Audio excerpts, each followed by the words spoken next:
evening and welcome to Wednesday's edition of the Regional News.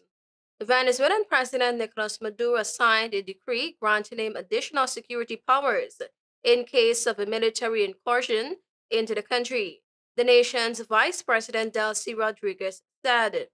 The decree would allow Maduro to mobilize armed forces throughout the country and give the military authority over public services and the oil industry. Maduro last week said he would submit the decree for consideration. It was unclear when it was signed. The powers would be valid for 90 days with the option to be renewed for 90 more, according to the nation's constitution. The measure comes as the U.S. has deployed a fleet of warships in the Caribbean, which Washington says is to combat drug trafficking through the region. Maduro's government alleges that the U.S. is plotting to remove him from power. The U.S. military in recent weeks has struck several boats it claims were carrying illicit drugs from Venezuela, killing those on board. Experts have questioned the legality of the move.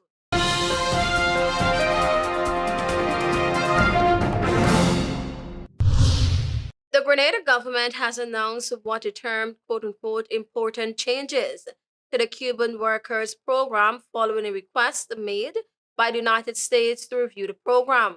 A statement from the Ministry of Foreign Affairs said that it is important changes to strengthen the administration and oversight of the Cuban Workers Program have been implemented, following high-level consultations between Grenadian and Cuban officials in Havana this month. The statement said that the discussions were led by Foreign Affairs, Trade and Export Development Minister Joseph Andall and including Health Minister Philip Telesford, and that it was agreed that all Cuban professionals serving in Grenada would work under conditions equal to those of their Grenadian counterparts. The Deccan Mitchell government said that the Cuban Workers Program has provided significant support to Grenadians, especially in the delivery of healthcare.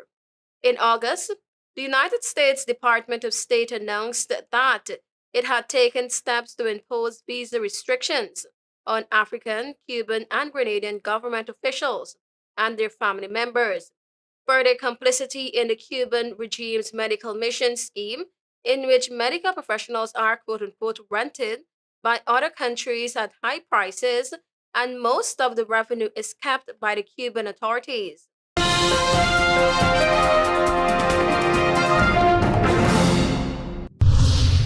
United States Secretary of State Marco Rubio assured Prime Minister Kamala Persad-Bissessar of Washington's continued support for Trinidad and Tobago's Dragon gas project, confirming that the U.S. will work to ensure the proposal aligns with the Office of Foreign Assets Control, OFAC, license while limiting benefits to the Maduro administration in Venezuela.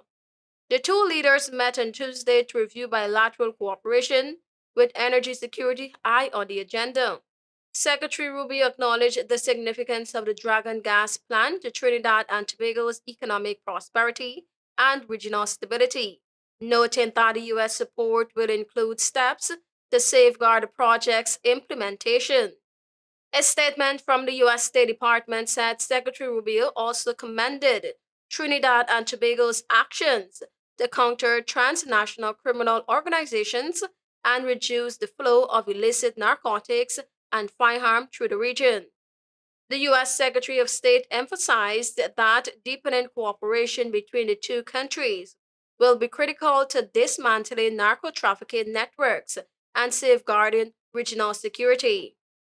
Thank you for watching. I am Tiana.